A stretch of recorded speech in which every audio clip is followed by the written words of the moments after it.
Max TV భక్తి ప్రేక్షకులకు నమస్కారం. నేను మీ శ్రావ్య. ప్రస్తుతం మనతో పాటు ఉన్నారు ప్రముఖ ఆధ్యాత్మికవేత్త, ప్రముఖ జ్యోతిష్య వాస్తు పండితులు బ్రహ్మశ్రీ డాక్టర్ శివ సుధీర్ శర్మ గారు.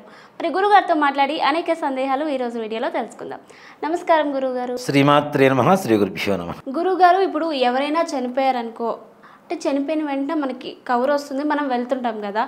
సో వెళ్ళి వచ్చిన తర్వాత సాయంత్రం మనం ఇంట్లో దీపం పెట్టొచ్చా గురుగారు? చక్కగా తలస్నానం చేసి చక్కగా దీపారాధన చెయ్యాలి తప్పనిసరిగా. దేనికి?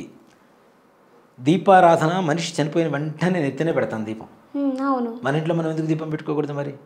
అంటే పెట్టుకోకూడదు అంటారు కదా. లేదు నాన్న, ఇంటికి వెళ్ళొచ్చి ఎక్కడైనా సాగుకు వెళ్ళొచ్చిన తర్వాత ఇంకోటి కూడా, పూర్వకాలంలో శ్మశానానికి వెళ్ళొచ్చిన ప్రతి ఒక్కళ్ళు కూడా శివాలయంలో దీపారాధన చూసి నమస్కారం చేసుకొని అప్పుడు ఇంటికి వెళ్ళేవాళ్ళు. స్నానాలు చేసి దీపారాధన నమస్కారం చేసుకుని అప్పుడు ఇంటికి వెళ్ళేవాళ్ళు. అక్కడేంటి, దీపం ప్రాముఖ్యత పెరుగుతోంది కదా, ఉంది కదా. కాబట్టి ప్రతి ఒక్కరూ కూడాను ఏదైనా మరణానికి వెళ్ళొస్తే ఇంట్లో దీపారాధన చక్కగా చేసుకోవచ్చు, చేసుకోవాలి కూడా తప్పనిసరిగా. మనం చావుకి వెళ్ళొచ్చాం, ఆ చావుకి వెళ్ళొచ్చి అంటే అది బాధాకరమైనటువంటి విషయం కదా. అదే బాధలో వెలుగులో లేకుండా ఇంట్లో ఎట్లా చీకట్లో ఉంటాం మనం? మన ఇంట్లో చీకటి పోవాలి, వెలుగు రావాలి అంటే తప్పనిసరిగా ఉండాలి కదా కదా. అందులో ఇంకోటి కూడా ఏంటి, మనం సైంటిఫిక్గా ఇంట్లో దీపం మన కాంతి కోసం పెడుతున్నాం అనేది ఒక ఇదైతే, భగవంతుడి దగ్గర పెట్టేదాన్ని దీప ఆరాధన అంటున్నాం. ఇంట్లో బయట పెడితే దీపం అవుతుంది, దేవుడి దగ్గర పెడితే దీపారాధన అవుతుంది. అంతేకాకుండా మనం అంతకుముందు కూడా చెప్పుకున్నాను అన్న, కార్తీక మాసంలో కూడా నువ్వుల నూనెలో ఎప్పుడైతే పత్తితో తయారు చేసినటువంటి ఒత్తి వెలిగిస్తున్నామో, ఆ ఒత్తి నుంచి వచ్చేటువంటి పొగ ఉంటుంది కదా, యమధర్మరాజు ప్రాణం తీయడానికి వచ్చిన వాడు కూడా పొగని పిలిచి సంతృప్తి పడి వెళ్ళిపోతాట. మరి ఇంట్లో దీపం లేకపోతే మనకు కూడా మృత్యుబాధ పడతాం కదా, మృత్యుబాధ భరించాల్సిందే కదా. కాబట్టి ప్రతి ఒక్కరు కూడా వెళ్ళొచ్చిన తర్వాత తలస్నానం చేసి, బట్టలు మొత్తం తడిపేసి తలస్నానం చేసి చక్కగా ఇంట్లో దీపారాధన మొత్తం శుభ్రం చేసుకొని దీపారాధన చేసుకోవడంలో ఏమాత్రం కూడా తప్పేం లేదు. గురుగారు, మరి ఇంట్లో ఇప్పుడు మనం ఇంట్లో ఉంటున్నాం, మన ఇంటి యజమాని చనిపోతే ఆ ఇంట్లో ఉన్న అద్దె వాళ్ళు ఉంటారు కదా, అంటే వాళ్ళు కూడా పూజలు చేయకూడదు, ఎవరు పూజలు చేయకూడదు అంటారు కదా గురుగారు. మరి వాళ్ళు చేయొచ్చు, చేయకూడదా? ఇది మంచి ప్రశ్న నాన్న. ఇది చాలా మందికి అవసరమైనటువంటి పరిస్థితి. ఇప్పుడు మనది సిటీ, హైదరాబాద్ అనేది సిటీ. అవును. లేదా కొన్ని సిటీలు ఉన్నాయి, కొన్ని టౌన్స్ ఉన్నాయి. విలేజెస్లో ఇప్పటికీ వెళ్తే ఊళ్ళో ఎవరు చనిపోయినా ఆ రోజు మొత్తం ఆ ఊరు మొత్తం పూజ చేయదు. శవాన్ని మరలా దహనానికి తీసుకెళ్లేంత వరకు ఊర్లో ఎవరు వంట చేసుకోరు, దేవుడి దగ్గర దీపారాధన చేయరు. శవాన్ని తీసుకుని వెళ్ళిన తర్వాత తప్పనిసరిగా ఇల్లు మొత్తం శుభ్రం చేసుకొని వీళ్ళు స్నానాలు చేసి అప్పుడు దేవుడు పూజ చేసుకొని వంట చేసుకొని భోజనం చేస్తారు. అవును కదా.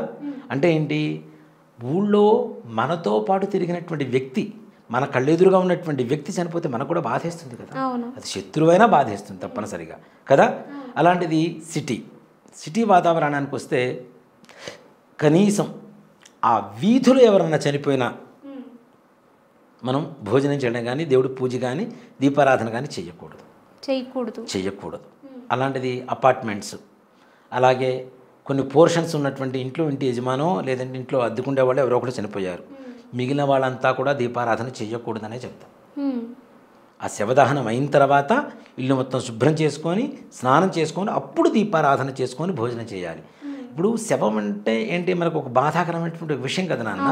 ఇప్పుడు ఒక వ్యక్తి చనిపోయాడు, బాధలో ఉండి మనం తింటూ మనం ఇంట్లో దేవుడు పూజ చేసుకుంటానంటే అలా శవాన్ని అక్కడ పెట్టి మనం ఏమైనా చేయగలుగుతామా? లేదు. అది మానవత్వం కాదుగా కదా. భగవంతుడు ఇంకోటి ఏంటి, తన సంతానమే ఇదంతా కూడా, మనమంతా కూడా భగవంతుడి సంతానమే కదా. భగవంతుడి సంతానంలో ఒకరికి పోతే భగవంతుడే బాధపడుతూ ఉంటాడు, శ్మశానంలో కూర్చొని ఉంటాడు శివుడు. అలాంటిది మనం ఎందుకు బాధపడకుండా కూర్చుంటాం మనం కదా. కాబట్టి ఆ బాధలో ఉన్నప్పుడు మనస్సు కకలావికలంగా ఉంటుంది, అందులో కింద ఏడుస్తుంటారు, పైన మనం రెంటుకుంటాం. ఆ ఏడుపుల మధ్యలో మనం ఎట్లా దేవుడికి దీపారాధన చేస్తాం, ఎలా పూజ చేస్తాం? మన మనస్సు ప్రశాంతంగా ఉంటుందా? ఉండదు కదా.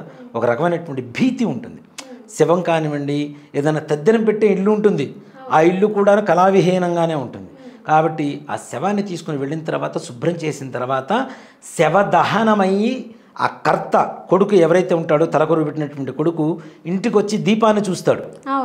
వాళ్ళు శవాన్ని తీసుకుని వెళ్ళిన తర్వాత ఇల్లు మొత్తం కడిగేస్తారు. కడిగేసిన తర్వాత చక్కగా దీపాన్ని పెట్టేస్తారు. ఆ కొడుకు వచ్చి దీపాన్ని చూసి లోపలికి వచ్చి ఇచ్చేస్తాడు. ఆ శవదహనం మొత్తం పూర్తయిన తర్వాతనే మనం కూడా ఇల్లు కడుక్కోవాలి లెక్క ప్రకారం. రెంట్కుండే వాళ్ళైనా ఎవరైనా సరే ఆ తర్వాతనే దీపారాధన చేయాలి. అందుకనే చూడండి, మనం ఇంటి యజమాని బయటికి వెళ్ళిన తర్వాత దీపం పెట్టకూడదు అంటాం. ఇంటి యజమాని బయటికి వెళ్ళిన తర్వాత ఇల్లు చిమ్మకూడదు. ఇంట్లో ఉన్నప్పుడే దీపారాధన పెట్టాలి, ఇంట్లో ఉన్నప్పుడే మనం క్లీన్ చేసుకోవాలి. లేకపోతే శవం దహనానికి వెళ్ళేటప్పుడు ఏంటి శవం బయటికి తీసుకు వెళ్ళిన తర్వాత కదా మనం ఇల్లు క్లీన్ చేస్తుంది. ఇక్కడ ఇది కూడా దాంతోనే సమానం. ఇంటి యజమాని చావు కోరుకున్న వాళ్ళు మాత్రమే ఇంటి యజమాని బయటికి వెళ్ళిన తర్వాత ఇంట్లో దీపం వెలిగిస్తారు.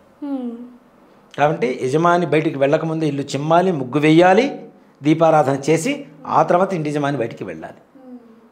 అందుకనే మగవాళ్ళే దీపారాధన చేయాలని ఎందుకు చెప్తారు? ఇంత పరమార్థం ఉంది దాంట్లో.